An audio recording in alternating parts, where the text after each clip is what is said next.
I've discovered over the last 8 years that being a step-parent isn't easy. For example, I have no problem telling my adult daughter when I think she has made a mistake. As her father, I have both the right and the obligation to do so. But I hesitate to do the same with my stepchildren. And as far as my step-grandchildren go, I am very careful when I correct them for doing something I think is inappropriate. I walk a very fine line, and it is sometimes uncomfortable.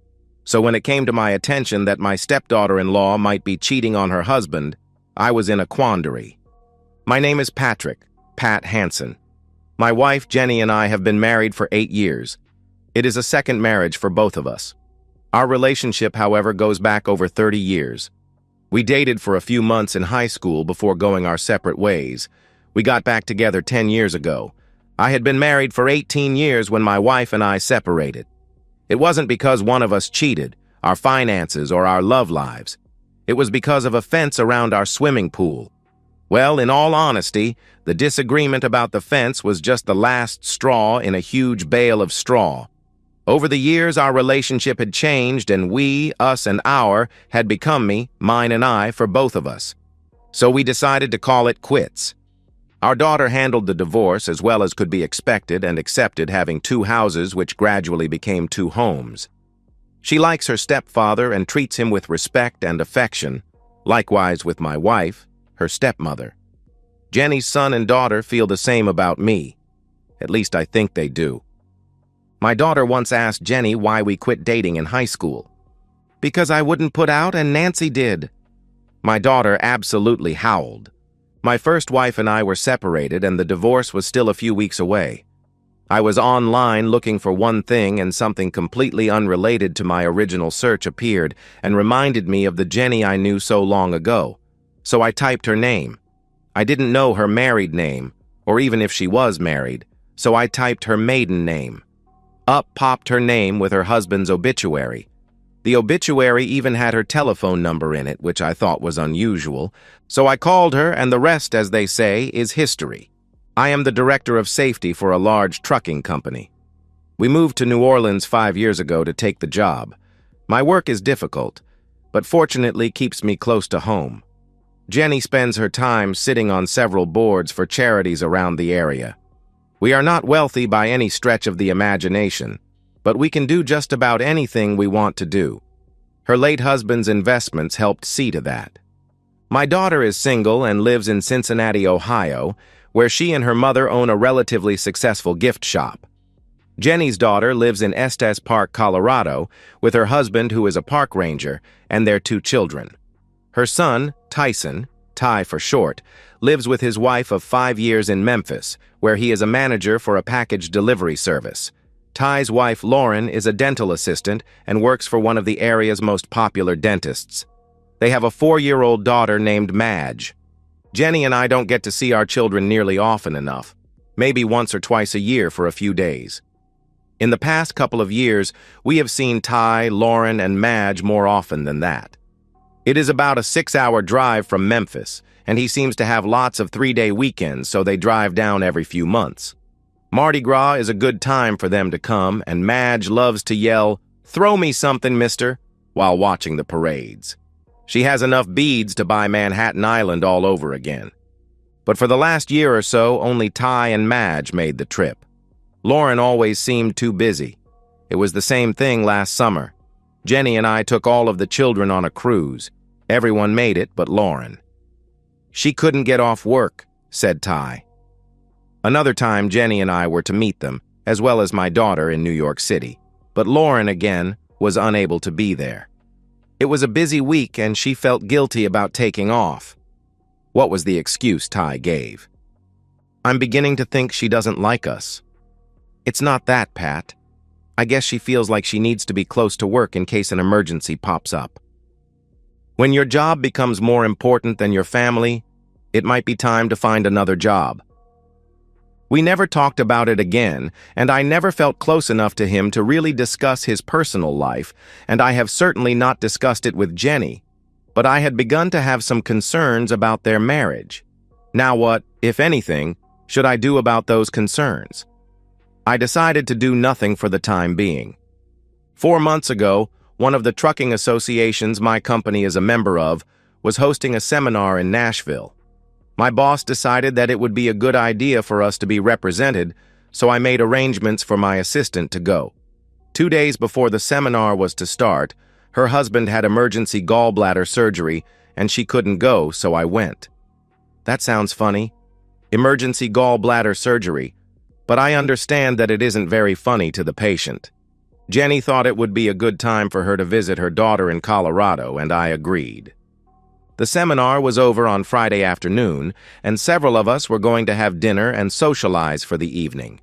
We were able to get a table at a very nice steakhouse, and their Wagyu strip and creamed spinach were perfect. My flight didn't leave until noon the next day, so I was in no hurry to leave the steakhouse. Besides, the Hilton was only a couple of minutes away, so I decided to have another drink and call Jenny. My gin and tonic had just arrived, and I was ready to hit Jenny's number on speed dial when I saw a couple being escorted to a table not too far from my own.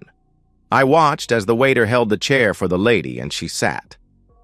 I have no idea how women can sit when their dresses are so tight they can hardly breathe, much less move. It always seemed to me that the dress would rip at the seams whenever the wearer would bend and try to sit. That was the case here. How she was able to sit amazed me. And how one little string kept the top of the dress from falling down also amazed me. Spaghetti strap, I think it's called. Then I watched as the gentleman with her reached across the table and took her hands. I couldn't hear what they were saying, but it must have been funny because she laughed at virtually everything he said. I took a couple of sips of my drink, but couldn't concentrate on it. They ordered wine, then dinner. I sat and watched. The waitstaff kept checking on me to see if I needed anything and kept hinting that they could use my table. The couple was about halfway through their dinner when I decided to leave. I paid my check and stepped outside and asked the doorman to get me a cab. He signaled and one appeared as if by magic. I would like for you get in a position to see everybody who comes out of the restaurant. I want to be able to follow them whichever direction they go. Can you do that? Sure can, but I have to keep the meter running while we wait, he replied. That's okay. There was an alley across the street and he parked in there. And we sat. And we watched. It was about 9:30 and I took out my phone. It was 8:30 in Colorado, still early enough to call Jenny. Hi, sweetie, how's Nashville? I asked. Not bad. I'm glad the seminar is over. I was thinking about swinging through Memphis tomorrow and having dinner with the kids and then getting home on Sunday. What do you think? I think it's nice that you would want to do that, but not tomorrow. Ty and Madge decided to come out here for the weekend because Lauren and some of the people she works with are helping move their offices. We talked for about 15 more minutes and hung up. We sat there and waited. The driver was playing a game on his phone when the couple came out. That's them, I told the driver and pointed. They stood there for less than a minute, and a black limo stopped. They got in. We followed, and I wrote down the license plate number. They didn't go far. As a matter of fact, they went to my hotel. They got out and walked in. I paid my driver and followed. I was in the lobby in time to see them get into an elevator and watched as it stopped on the same floor my room was on. I went back out to the doorman. Who was that couple in the limo? Anybody famous? Not that I know of, he replied. I took out my wallet and reached a $100 bill out to him. Could you find out? Not for that, I can't, he said, indicating the bill.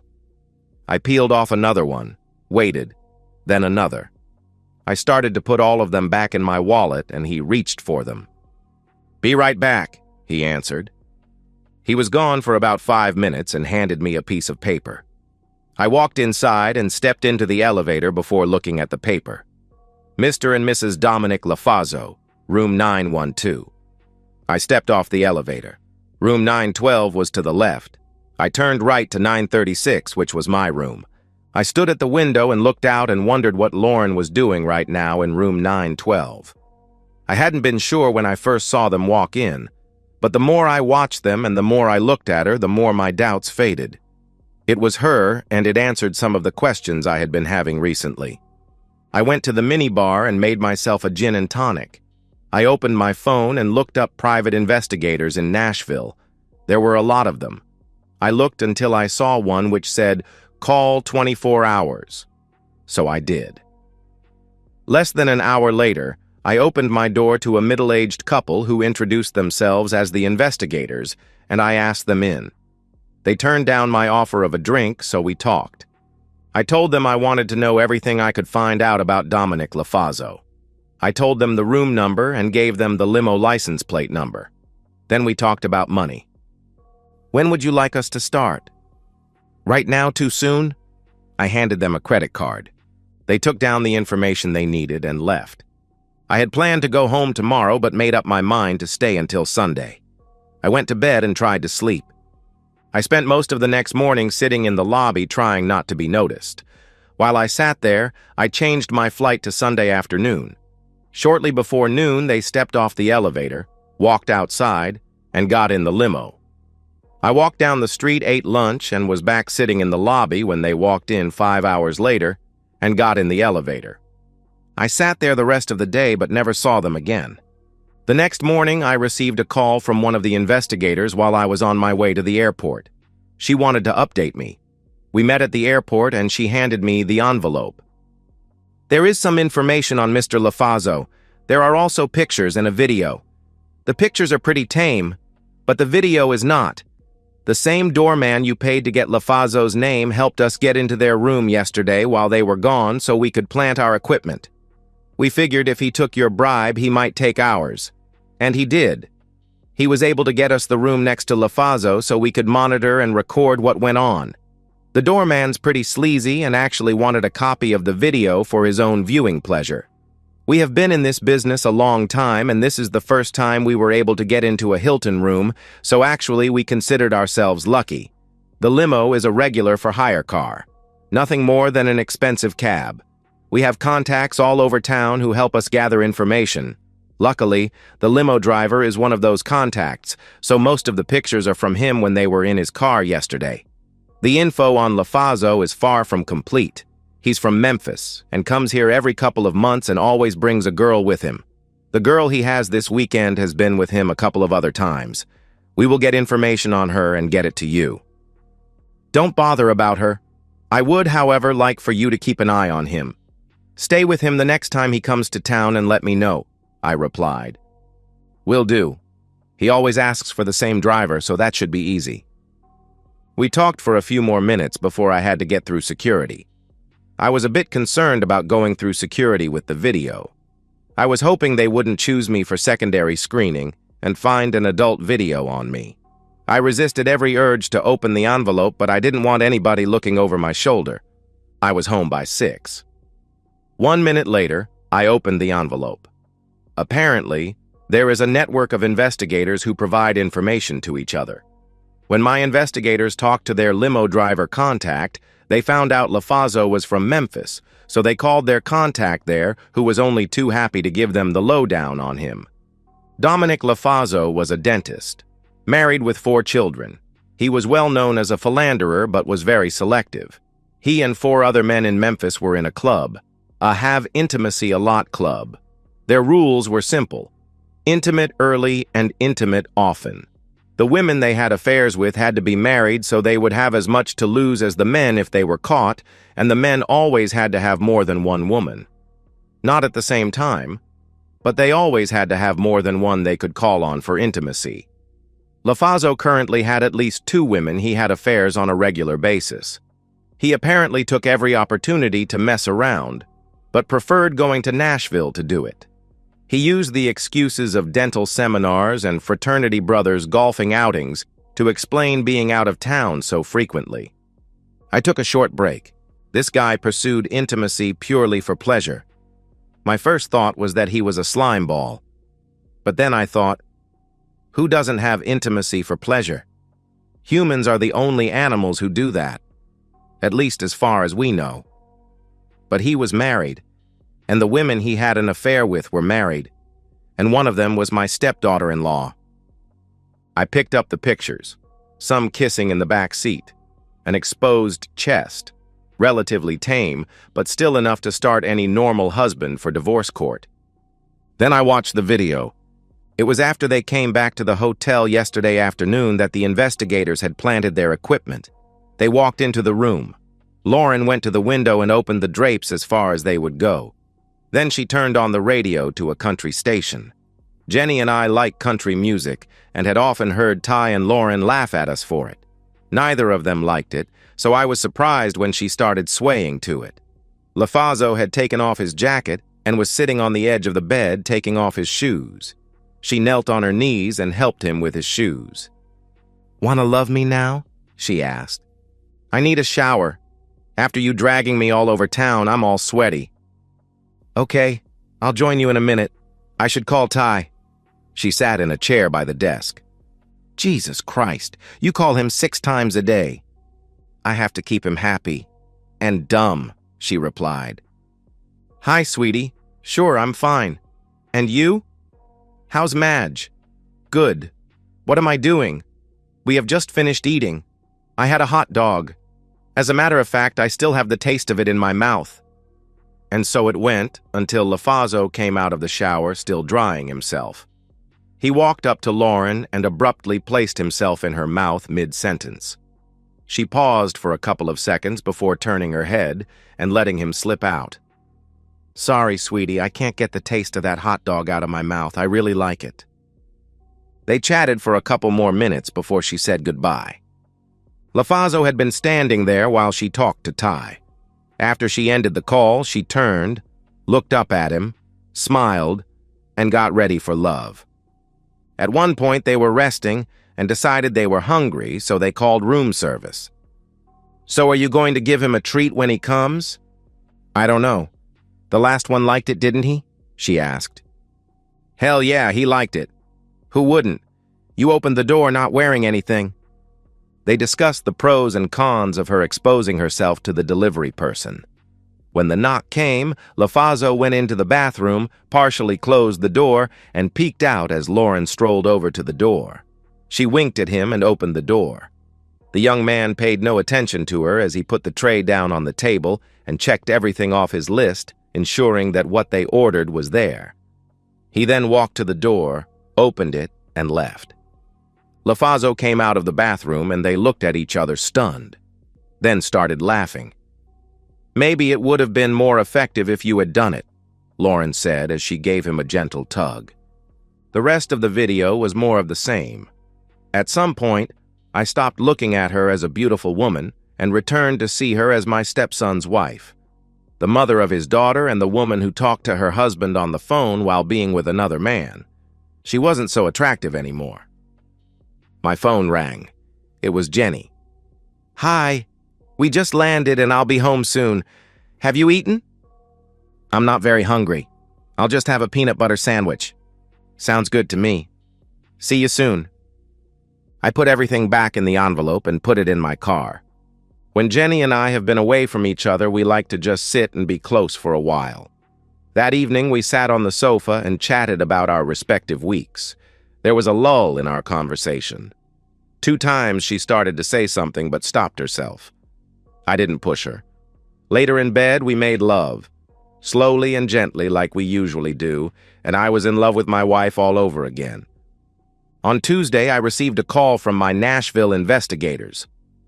"Mr. Hansen, we know you told us not to bother about the woman LaFazo was with in Nashville, but we have some information anyway. One of our investigators was watching Sunday morning as he and the woman left the hotel. He got in the limo, but she got in a car the valet had brought. We took her license plate number and checked it out. The car is registered to a Tyson Wagner in Memphis. He is married to Lauren Wagner. And get this, she works for LaFazo. We have been trying to figure out why they traveled separately and came to the conclusion that they just didn't want to take a chance on being seen." "Okay. Thank you for the update. I'm going to call your Memphis contact and ask him to keep an eye on both of them. We've already talked to him. He has your name and number and will be in touch." The rest of the week was comparatively normal if you factor out the fact that I still felt that Jenny had something to tell me, but was hesitating. Finally, on Thursday evening, she opened up. We were in bed reading when she started. "I think Ty and Lauren are having problems." "Why do you think that? Did he say anything last weekend?" I asked. "Not directly. He did say that he had offered to help her and the office staff move, but she was quick to say that they wanted to do it themselves and that it would be a good opportunity for him to visit his sister." "Is that all?" I asked. "It's just that she never wants to go anywhere with him and Madge. She keeps saying she wants to stay home." "Nothing wrong with that," I replied. "No, but remember 3 months ago when he and Madge came here? Lauren couldn't come because she was going to train a new employee, and her boss preferred the training be done over the weekend and not when patients were there. Well, the day before he drove down here, he had her car serviced and cleaned. The day after he got home, he noticed that one of her tires was low on air, so before he went to work, he took it to put air in the tire. While he was airing the tire, he noticed that the car was dirtier than it should have been after just having been washed, and there were a couple of fast food bags in it. The only time Lauren eats that junk is when they are traveling. So he looked at the mileage and compared it to the invoice from when he had it serviced, and it had gone over 500 miles. That's strange, especially since she was supposed to be working all weekend. Did he ask her about it?" "No," she replied. "Why not?" I pressed. "He was afraid too. He honestly doesn't know if he wants to know." She hesitated. "That's not all. He called me Monday morning. He and Madge got home late Sunday from our trip to Colorado, and Lauren was in the living room with a glass of wine. She told him she had just taken a bath because she was sweaty from working all day helping move the office. He got her dirty clothes from the hamper in the bathroom and took them to the laundry room with the clothes he and Madge had taken to Colorado. He was going to wash them, and as he was sorting through them, he didn't find anything that resembled what she might normally wear when moving office furniture. No jeans or shirts, just skirts, blouses, and dresses. "Why didn't you tell me this when he called?" I asked. "He asked me not to. You had voiced concern about her not traveling with them before, and he didn't want to add fuel to the fire." "Does he have any idea what might be going on and what he might do about it?" I asked. "No to both. Again, he's not sure he wants to know." "Well, he has to do something." I was on the verge of telling her what I knew but chose not to. After listening to Jenny, I decided to talk to Lauren personally and tell her what I knew, then see what happens. Jenny and I talked for a few more minutes before going to sleep. She and Ty talked several times over the next couple of weeks. He decided to give Lauren some time and see what would happen. Jenny told him not to give her too much time. I had also been talking to the Memphis investigators. Apparently, LaFazo had made another trip to Nashville with another woman. She was the wife of the mayor of one of the small towns around Memphis. The investigators in Nashville were able to get videos thanks to the Hilton doorman again. Apparently, he asked for a copy of that video as he had asked for Lauren's. He told the investigators that he would not cooperate anymore unless he received a copy of everything they made going forward.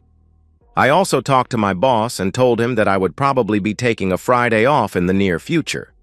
From what Jenny told me, there was some progress on the Ty and Lauren front. Things seemed to be getting better. Maybe so, I thought, but wait until it's her turn for Nashville. That happened all too soon. The following week, Ty called Jenny and told her that Lauren was chosen to attend a conference in St. Louis the next weekend. Her boss was paying for it. She was happy and he was proud of her. I told my boss and I was cleared to be off on Friday. I also told Jenny that I would be in Nashville for the weekend. She assumed it was for business, and I didn't tell her differently. Since Lauren is going to be gone over the weekend, why don't you see if Ty and Madge can come down? Good idea. I'll call him now. On Friday morning, I flew to Nashville and was met by my investigators. Ty and Madge flew, courtesy of Jenny and me, to New Orleans. "Welcome back, Mr. Hansen. Everything is ready for you. They arrived at the hotel about 2 hours ago and have been making love since. We made a deal with our favorite doorman and our cameras are rolling. He won't get copies of anything we video, but he will get more money." "Good. Let's get to my room." "Yes, sir." We sat in my room for the next several hours. I started watching the live broadcast from the room next door, but stopped after only a few minutes. Finally, late in the afternoon, LaFazo and Lauren left to go eat. As soon as they left, my investigators retrieved their equipment from LaFazo's room, and I called Lauren. They had been out of the room for less than 15 minutes. "Hello, Pat. What's up?" "I am Lauren. I'm up on the 8th floor of the Hilton in room 837. You need to come and talk to me. You shouldn't have any trouble finding it. It's right next to 835, the room you were in while you were loving Dominic LaFazo. Be here in 15 minutes. I ended the call. The video was loaded on my computer, and I was alone in the room 16 minutes later when she knocked. I opened the door. Both of them were standing there. I stood aside as she stepped into the room. He started to enter as well. I shoved him back and closed the door. I turned to Lauren and just looked at her. "What happens now?" she asked. "That's up to you." "What do you mean?" she asked. "You can either walk out of this room and out of Ty and Madge's life, or I can show him the video of you and that jerk." "Video?" she questioned. I walked to my computer and pushed a button. It immediately showed Lauren on her back with LaFazo with her. She reached to stop it, but I grabbed her hand. It continued. She reached again to stop it. I let her. She slumped on a chair and looked up at me. "I can't just walk away. I have to talk to Ty." "Why didn't you talk to him before you decided to cheat?" Silence. "Ty and Madge are at my house. You go back to Memphis right now. Pack your stuff and leave. You write Ty a letter telling him you don't want to be married anymore. You don't talk to him or Madge, and you don't look back." "Don't I even get a chance to apologize?" she asked. "No," I roared. "I can't leave Madge. I won't leave her. Maybe, Pat, maybe Ty and I can work through this. I'll stop. I'll be a good wife. I'll never cheat again." "Could you do that, Lauren? Could you be a faithful wife? The last time you were here, I watched as made love to LaFazo and then talked to your husband and joked about loving the taste of the hot dog you just ate. You humiliated him and you laughed about it. If you just walk away, I'll never tell him about you and LaFazo, and he will think you just didn't want to be married anymore. But if you fight me on this, I will make sure everyone you know sees the videos." "Oh my God, you saw that?" she asked. "Yes." For the first time since she came into the room, she started crying. "I'm sorry, Pat. I'm so sorry." We sat in silence. Her phone was in her purse and we heard it ring. She looked at me. I nodded. She opened the purse, took out her phone and spoke. "Go home, Dominic. It's over." The phone dropped back into her purse. "I'll do it, Pat, but I need money." "Ty will be home Monday afternoon. That will give you time to get half of the money out of your accounts. Your car is paid for, isn't it?" "Yes," she replied. "Is it in your name?" I asked. "Yes," she answered. "Then you should have no problem. You'll have money, your personal possessions, and transportation. Ty will never know you cheated on him, and Madge will soon forget you ever existed." She got up and started to leave. "Are your car keys in your purse?" "Yes," she replied. "Go straight to your car and leave. Don't go back to that jerk or the room. Understand?" She nodded and walked out of the room. I packed and headed for the airport. I was back in New Orleans, in my car, and almost home when my phone rang. I saw who was calling. "What do you want, Lauren?" "I won't do it, Pat. I won't leave without talking to Ty, and I can't. No, I won't leave my daughter. The worst that can happen to me is that he will divorce me. But I will still be able to see Madge. I won't give that up. You can tell whoever you want, but I'm not leaving until I talk to Ty." "What if I give copies of the videos to your family and friends? Are you willing to endure the ridicule and scorn from them? They will shun you, you know. They will laugh at you and call you an unfaithful spouse and other things. Will talking to Ty and being able to see Madge be worth it?" "Madge is my daughter. She may hate me for a while, but sooner or later she will forgive me and love me again." "What about Ty?" I asked. "I don't know. He may always hate me and never love me, but I have to tell him that what I did was not his fault, that he did nothing to deserve it. It was my desire for intimacy and the opportunities Dominic Lafazo offered for intimacy that led me to do it. Are you sure you're doing it for him and not for you? It sounds to me like you want to tell him more to salve your conscience than to convince him he did no wrong. No, Pat, no. It may sound like that, but it's not what I meant. Let me think about this. I'll get back to you, I replied. I pulled into a park near my house and sat there for over an hour thinking. I called Lauren. Yes, Pat. You have 1 week, I answered. Jenny, Ty, and Madge were having grilled hot dogs when I walked out on the deck. Jenny and Madge hugged and kissed me. Ty shook my hand and offered me a hot dog. I declined, telling him that I had recently learned to hate them and would probably never eat another one. We spent a pleasant evening together. Jenny put Madge to bed and went herself. Ty and I had some port and chatted. After a couple of glasses, I heard, "Pat, may I ask you a personal question?"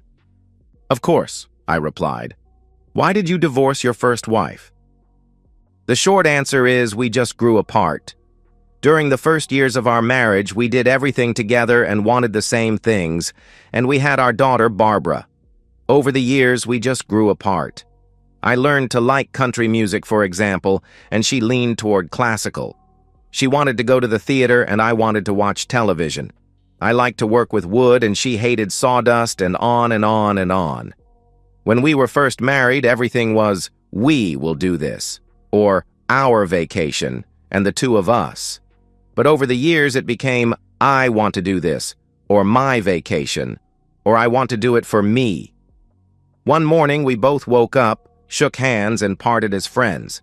We are still friends and talk often. We actually still love each other to a certain extent. She and your mother get along and are friendly to each other. Whenever we go to Cincinnati, we have dinner with her and her husband. Did either of you ever cheat? I never did, and as far as I know, she didn't either, I replied. What would you have done if she had? There it was. The opening. Lauren was going to be toast, and I was going to be the toaster. I was going to tell him that there was never any excuse for cheating, but for some reason, I didn't say that. I was not Ty, and what was right for me might not necessarily be right for him and Madge. He was going to have to make that decision, not me. What happens if he forgives her this time and down the road someone else gives her the opportunities she had with Lafazo? Will she cheat again? Once a cheater, always a cheater. That's what I had always heard. I have no idea. I guess at first I would have wanted to kill her, or him, or both. But I think I would have wanted to know why. What did I do or didn't do to cause it? Had there been some way I could have prevented it? Any number of questions would need to be answered. Would you have forgiven her? Ah, the $64,000 question. I can't answer that. I can only say that if she had cheated, and if I had found out about it, and if I forgave her, I would never, and I mean never, mention it again, because once you forgive someone, you can never bring that particular incident or event up again. That doesn't mean you have to forget it. Remember what Santayana said, "Those who cannot remember the past are condemned to repeat it." We sat in silence and sipped port for another half hour. Finally, I said, "It's been a long day. I'm going to bed." We said goodnight. Ty and Madge left for home Monday morning. After they left, Jenny and I talked a little about our concerns for his marriage, but generally just enjoyed being near each other. On Tuesday evening, Jenny received a call from Ty. It seemed Lauren had confessed that she had been having an affair with her boss for the past year or so. She asked his forgiveness and promised to never do it again. She suggested they go to counseling and work to get past her cheating for the sake of their marriage and Madge. Ty told her to pack up and move out, and she did. He had no intention of tolerating her cheating. Jenny came and clung to me sobbing. He did the right thing, didn't he, Pat? I think so. Nobody should have to live with a cheater. We sat, talked, held hands, and hugged. She went upstairs about an hour later. As soon as she was out of hearing range, I took out my phone. "Hello, Mrs. LaFazzo. You don't know me, but I have a couple of videos I think you should see." And so, we've reached the end of today's story. Was it what you expected, or did it take a twist you didn't see coming? I'm curious to hear your thoughts. Share them in the comments below, and let's get a conversation going. If this story kept you hooked, make sure to hit that like button. And if you're new here or just haven't subscribed yet, now's the perfect time to join our community. I bring you fresh, captivating stories every day, so click that subscribe button and turn on notifications so you never miss out. Thanks for watching, and I'll see you in the next one.